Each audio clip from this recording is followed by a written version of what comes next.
Olá, tudo bem? Eu sou Fernando Peixoto, eu sou mestre em Direito do Trabalho e Seguridade Social pela USP São Paulo, sou também especialista em Direito do Trabalho e Processo do Trabalho pela UniFMU, também em São Paulo, sou professor em curso de graduação e pós-graduação e também sou advogado trabalhista há aproximadamente 28 anos.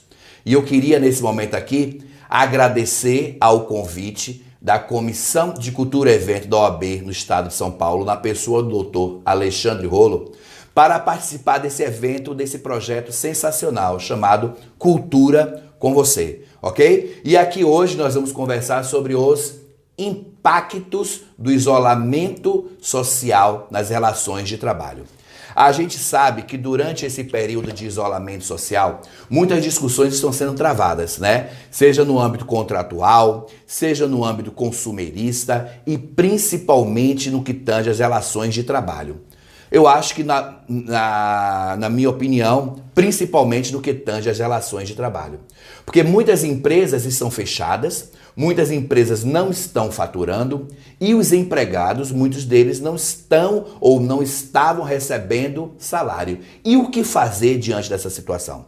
Porque é público e notório, né? Inclusive já reconhecido através de decreto legislativo número 6 e Lei 13.979, de todas as duas de 2020, que estamos vivendo um estado de pandemia. Estamos vivendo um estado de calamidade pública, calamidade em saúde pública. Então, o Estado precisa ou precisava resolver esta pendência.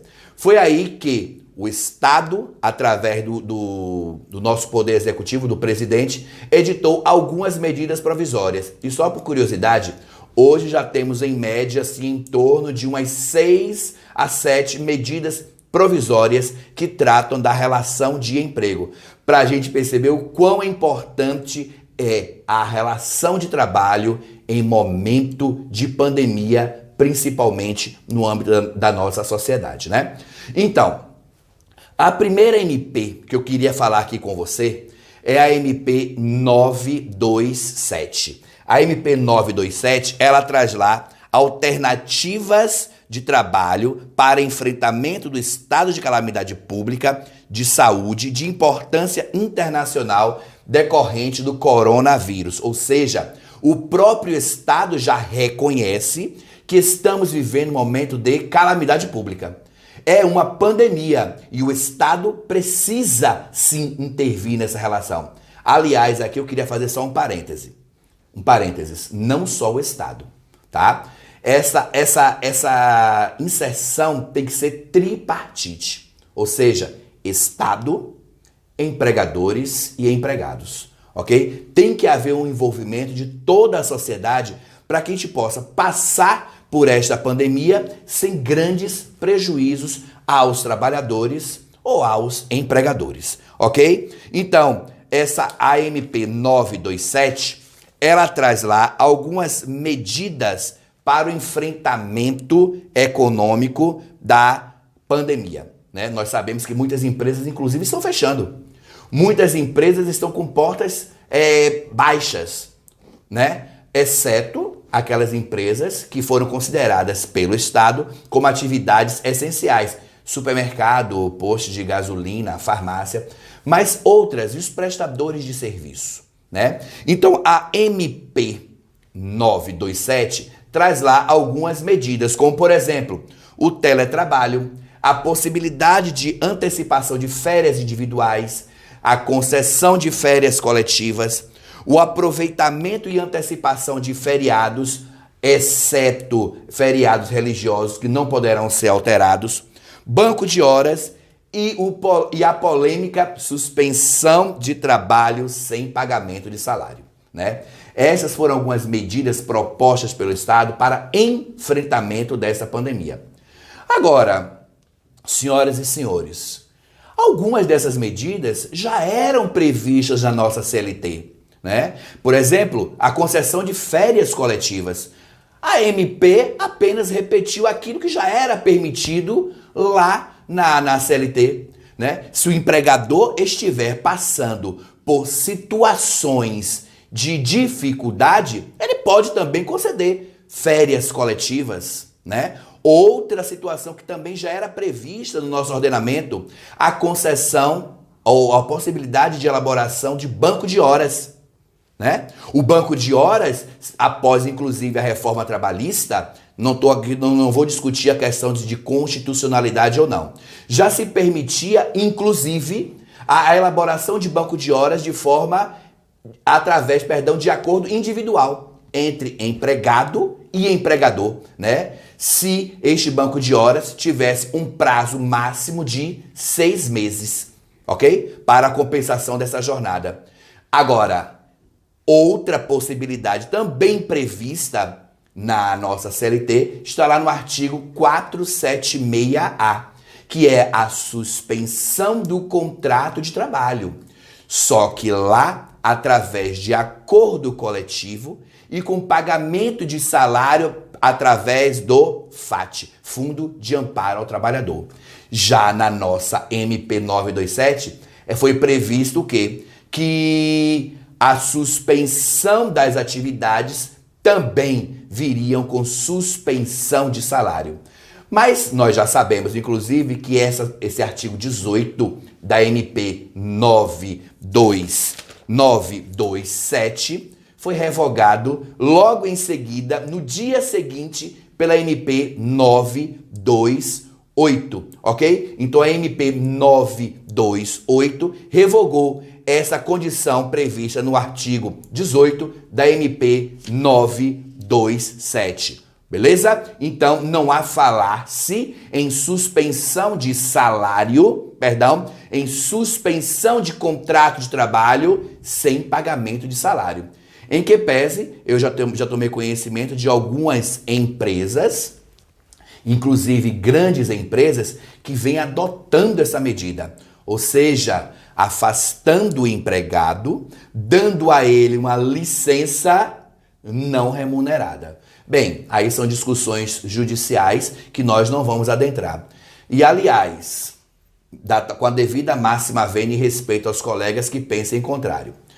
Após essa pandemia, eu acho que teremos ainda várias discussões judiciais sobre vários pontos dessas MPs que foram introduzidas nesse período de pandemia. Mas não nos cabe agora falar sobre esse ponto. É apenas um alerta que eu gostaria de fazer.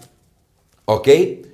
Portanto, a antecipação de férias individuais, hoje introduzidas pela MP 927, gerou alguns questionamentos. Como, por exemplo, e se eu não tiver preenchido ainda o período aquisitivo? Eu tenho direito a essas férias individuais? Aí, se eu só tiver 3 meses de trabalho? E se eu fui contratado por prazo determinado? Eu também terei direito à antecipação de férias individuais? Né? Aí gerou uma certa polêmica e um certo questionamento dentro da comunidade jurídica. Bem, eu entendo, com devido respeito aos que divergirem, que sim, é possível você anteceder férias individuais, não importa o tipo de contrato de trabalho, se determinado ou se indeterminado, né? Você vai computar, no retorno dessas férias, um novo período aquisitivo, tá? Porque neste momento, o que importa é a manutenção do emprego e renda. É assegurar que durante esse período de pandemia, nós possamos resolver essa situação do empregador e do empregado, né? Porque a gente tem que lembrar o seguinte, a relação de trabalho, ela possui 2 sujeitos, o empregado de um lado e o empregador do outro, né? Ambos estão inseridos nessa máquina, nessa engenhoca que é o direito do trabalho. Então, ambos precisam ser protegidos. E eu entendo que tanto o empregado do contrato temporário quanto no contrato determinado ou indeterminado, eles terão direito sim a essa antecipação de férias individuais. Assim como vai acontecer na concessão de férias coletivas, ok? Na concessão de férias coletivas. Também teve uma outra coisa que foi trazida como uma medida para combater este momento, né? Para combater esse estado de pandemia, para enfrentar este problema econômico durante essa pandemia pelo Covid, a possibilidade de prorrogação do pagamento do FGTS, tá? Então, o empregador também, durante 3 meses, março, abril e maio, ele poderá prorrogar esse FGTS desses 3 meses para mais adiante. É o que prevê a MP 927. Ok? Então, sobre a MP 927, era isso que eu gostaria de conversar com vocês. Agora, e no que tange a MP, talvez nesse momento mais questionada, que é a MP 936. Né? A MP 936, que instituiu o Programa Emergencial de Manutenção do Emprego e Renda, dispondo sobre medidas trabalhistas complementares para o enfrentamento da calamidade pública, reconhecida pelo Decreto Legislativo número 6, e a emergência de saúde pública de que trata a Lei 13.979 de 2020, né? A MP 936, ela tem por objetivo a preservação do emprego e renda. Tá claro lá na MP que o objetivo do Estado, quando editou essa norma, foi preservar o emprego e a renda, de modo a garantir a continuidade das atividades laborais e empresariais, e ainda reduzir os impactos sociais decorrentes do estado de calamidade pública e de emergência de saúde pública. Percebam, aqui o Estado, não vou questionar outras situações de constitucionalidade ou inconstitucionalidade, nada disso. Aqui a abordagem será uma abordagem estritamente legal, né, uma abordagem estritamente legalista. Deu para perceber que o Estado, ao editar esta norma, ele se preocupou com a manutenção, ou ele vem se preocupando com a manutenção do emprego e da renda.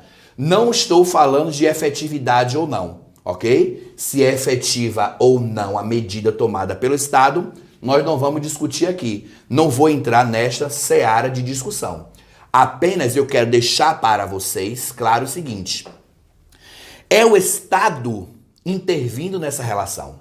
É o Estado trazendo a sua parcela de colaboração para este momento em que estamos vivendo. Aliás, um momento ímpar, né? Durante quanto tempo? Aliás, durante 500 anos de existência do nosso país, um pouquinho mais de 500 anos, nós nunca passamos por uma situação como essa. Não que eu tenha conhecimento.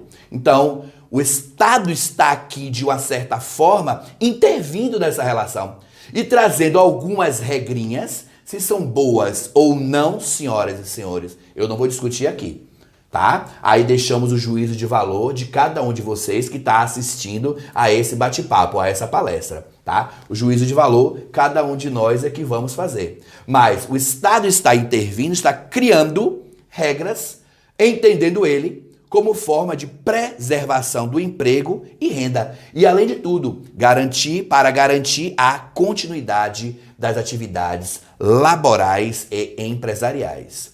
Porque, olha só, estamos no momento de pandemia, né? Onde estamos todos em distanciamento social. Estamos todos vivendo isoladamente, que eu digo, em casa, no recesso do nosso lar, sem aglomerações, sem contatos públicos. Só que as atividades empresariais, elas pararam. E agora? O mais importante, na minha humilde opinião, é a vida. Mas também o Estado precisa gerir essa situação e fazer com que as empresas também elas tenham um socorro. Porque o empregador precisa de socorro, o empregado precisa de socorro. E o Estado, neste momento, editou estas MPs com este intuito, ok? De garantir o emprego e a renda. Para tanto, ele criou algumas medidas. Quais foram as medidas criadas pelo Estado para passarmos por esta situação. Primeira medida: pagamento do benefício emergencial de preservação do emprego e renda. Aqui eu já quero parar um pouquinho para dizer para você o seguinte.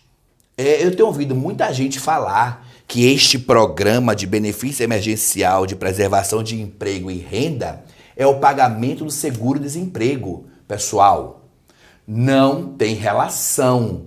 Aqui é um novo benefício criado pelo Estado. Não tem relação nenhuma com seguro-desemprego. Não confundam. O que o Estado trouxe para nós, é por isso que muita gente está confundindo com seguro-desemprego, é a base de cálculo para o pagamento deste benefício será o seguro-desemprego. Ok? Mas são dois benefícios distintos. O primeiro, pagamento do benefício emergencial, criado pela MP 936, tá? E o seguro-desemprego.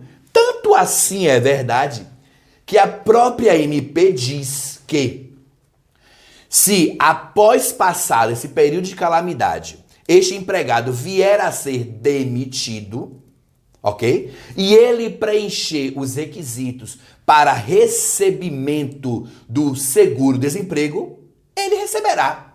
Logo, não são sinônimos, tá? Então essa é uma coisa importante que eu gosto de deixar claro, que esse benefício não se confunde com o seguro-desemprego. O seguro-desemprego é uma outra coisa, ok? 2. Outra medida tomada na MP 936 é a redução de jornada e salário de forma proporcional, ok? Aqui, ao contrário daquilo que foi dito na MP 927, aqui o Estado já propôs uma possibilidade de se reduzir salário, desde que se reduza proporcionalmente a sua jornada. Aliás, com a devida máxima vênia, isso também já era previsto na nossa Constituição Federal. Só que a Constituição Federal, lá no artigo 7º, ela permite a redução de salário, tá? Com redução de jornada, só que através de acordo ou convenção coletiva. Através de negociação coletiva.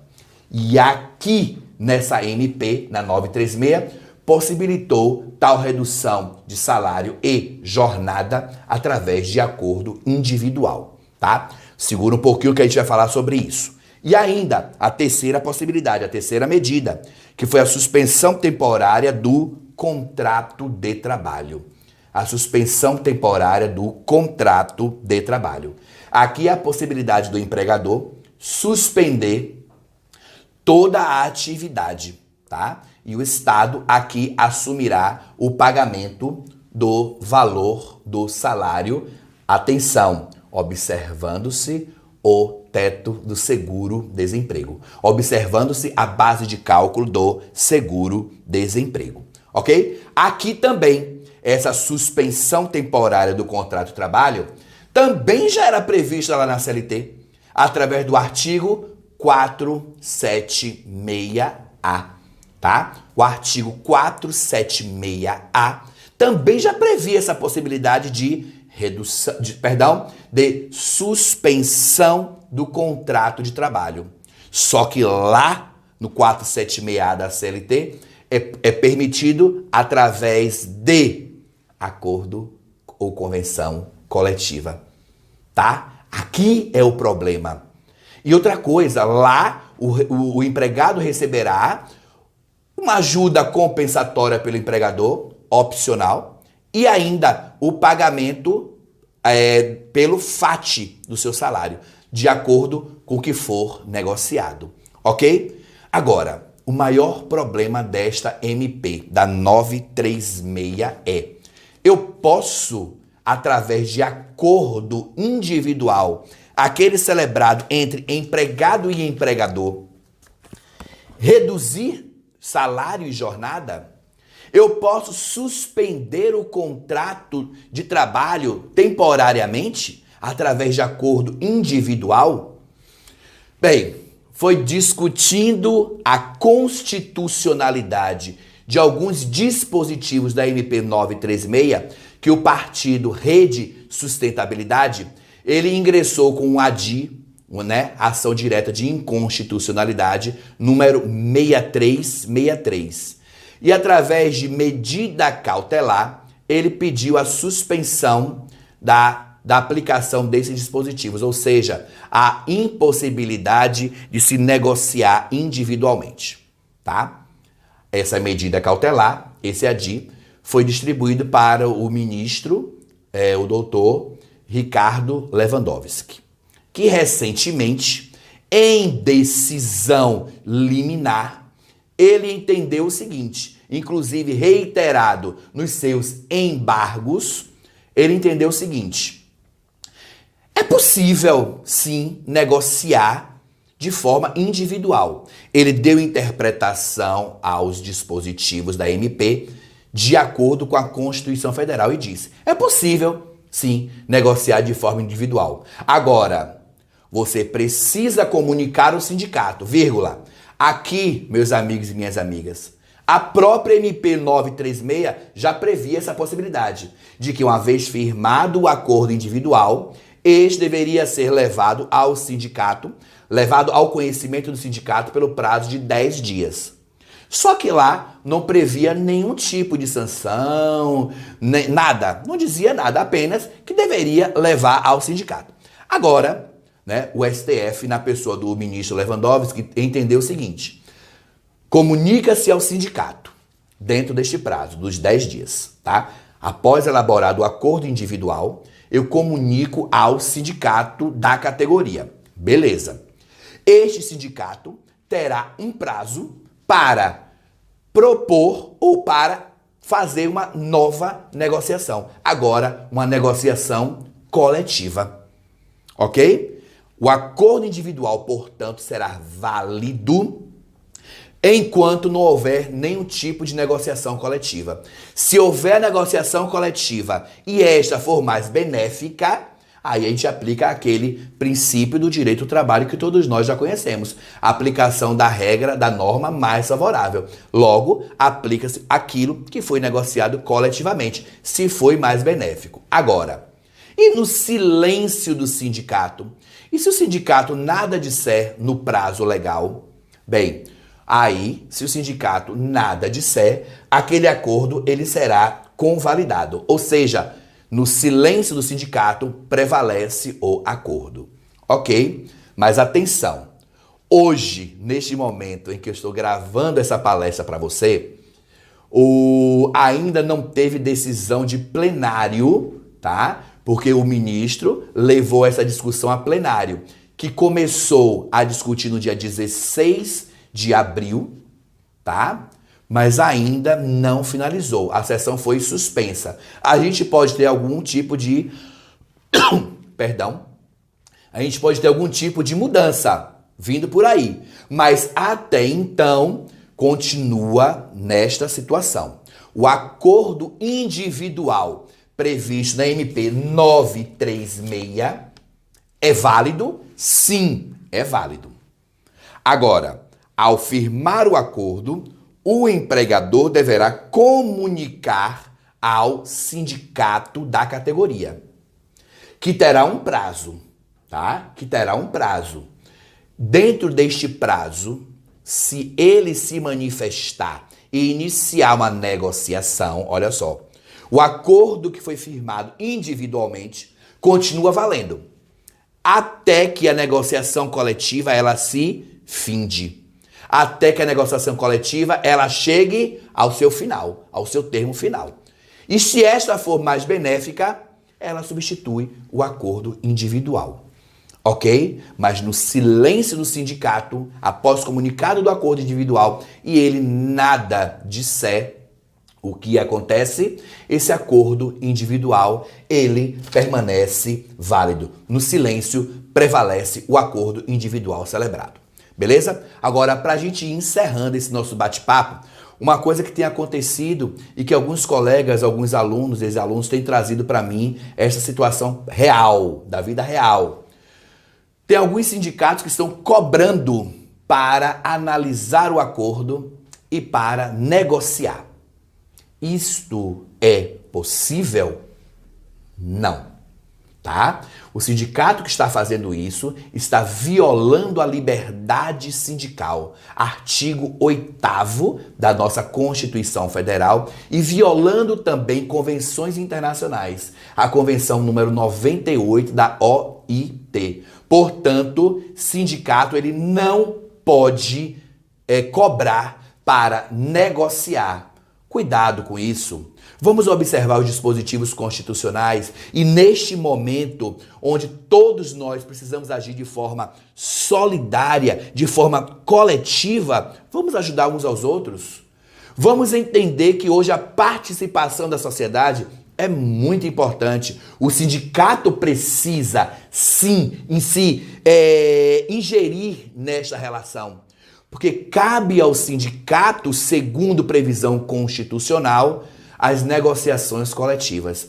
Cabe ao sindicato a participação nessas negociações, principalmente em um momento tão delicado como esse que estamos vivendo, né? Nesse momento de pandemia, nesse momento de distanciamento social, onde estamos distantes dos entes queridos, onde não estamos mais não temos mais o prazer de sair de casa ou de fazer alguma atividade, enquanto outras ordens do Ministério da Saúde, por exemplo, ou da Organização Mundial da Saúde não vier, ok? Nós precisamos manter a serenidade, a sobriedade e pensarmos de forma coletiva. O direito do trabalho tem se mostrado que é de grande importância para o desenvolvimento de uma sociedade, ok? Eu agradeço mais uma vez a oportunidade. Muito obrigado por tudo e reflitam sobre as relações trabalhistas e reflitam sobre a necessidade de participação tripartida do Estado, do empregador e do empregado. Nós precisamos agora agir em conjunto para que possamos sair desta pandemia de uma forma mais saudável e equilibrada, ok? Muito obrigado, um forte abraço e até uma próxima oportunidade. Tchau, tchau.